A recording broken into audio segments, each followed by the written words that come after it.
Let's talk about this technique sheet that I wanted you to do. Everyone received this little sketch in the mail. I do admit that you may have had some trouble reading it, but we'll go through it element by element, and I'll do some little demonstrations for it. Here is my sample sheet. You do not have to do as complicated a leaf. I have been doing some simple leaves multiple times for multiple classes, and I was just getting bored. So you'll have to forgive me. You do not have to do anything this complicated. You can do something simple like this. In terms of what you need to do, the first leaf is a flat wash on dry paper. You use your puddle technique and just pull the watercolor in whichever direction you need to pull it in order to get the flat wash. In this particular case, I also lifted out the veins, which is the only change in this particular layout. This next one is a flat wash on damp paper. You dampen the area that you want to paint, and then you lay in your flat wash. This next one is using a flat wash. You can either do it as with damp paper at first, or you can just do a flat dry wash. But then what I want you to do is add a gradation to the leaf so that you actually create something of a highlight. And I'll show you how to do that. Okay, so this is the first leaf. This is the first leaf. This is a flat wash on dry paper. And you can see I've lifted out some of the veins, but basically it's a flat wash on dry paper. That should be easy enough for you to do. Remember to work at an angle so that you can pull the wash down. The next one is a flat wash as well, only this time you're going to dampen the paper slightly first. Make sure that the paper is not shiny wet, that it's just dull wet, and then you can apply your wash. This third one is putting down a flat wash, either wet or dry. If you decide to wet the paper first, you must make sure before you start to do your graded wash on top that you let this dry thoroughly. So then you can put a wash on before you start to do the gradation. But with this being so small, that's not necessary.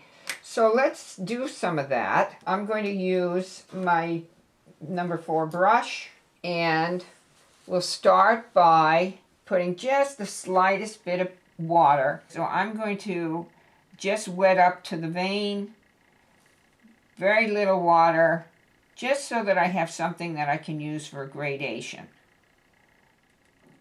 And now I'll go in with my color that I've mixed ahead of time, and I will start to lay in a little extra color, clean my brush, and there's quite a bit of dampness on here, so I'm going to clean my brush with water once I've spread that out, and then taper the gradation. This will also work nicely if you have a skin rather than a wet puddle of paint. So you can do that ahead of time if you feel like you want something that's a little bit easier to control. I'm going to make a little bit more saturated pigment in here so that I can drop in a little bit more color into that wet area.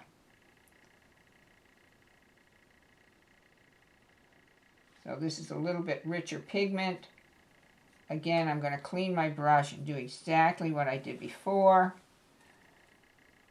Start, just barely touch, remember, just barely touch the area that you blended so that you don't lose that transition.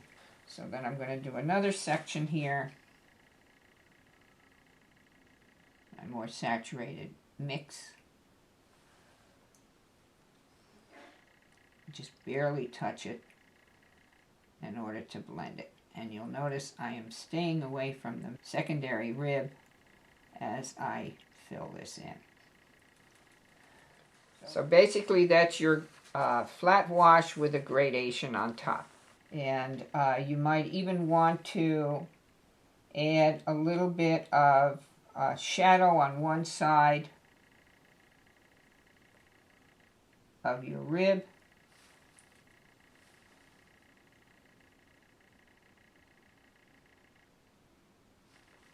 And then feather it out so that you create a shadow along the midrib. All right, the next three leaves basically are reiterations of the tomato shadow exercise, where you had to create shadows in botanical gray, neutral tint, and the complement of a color. So that's what we are going to do on these next three leaves. You do not have to put in the local color, you just have to put in where you would shade for a particular leaf.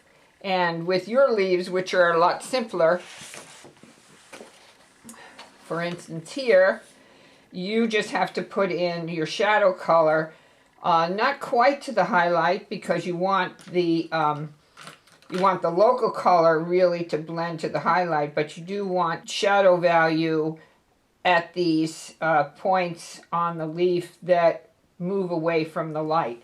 So that's what we're going to do with this this next exercise.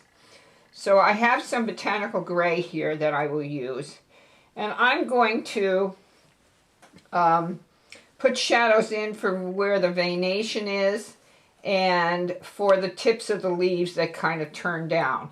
I'm going to dampen the paper because botanical gray does tend to stain and not lift really well.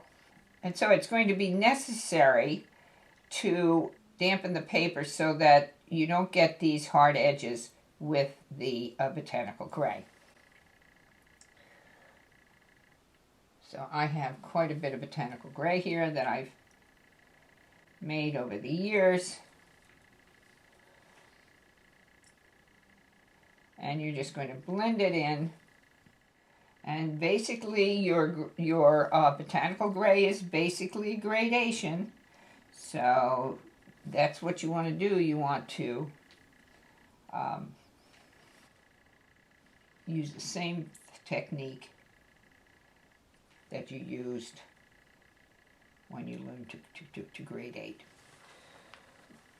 Now I'm going to turn this leaf, first of all, add a little dampness along this edge. Now in all cases, what I did first, and I forgot to mention it, is I put a blue tea wash on these three leaves, number 4, 5, and 6, because you do want to have the highlight show as a blue tint.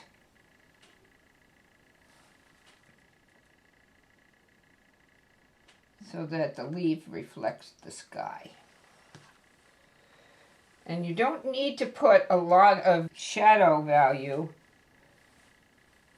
because you can also use a more concentrated value of your local color to create depth. We're just going to do a little bit of this just to show you. Again, don't go too dark with your botanical gray.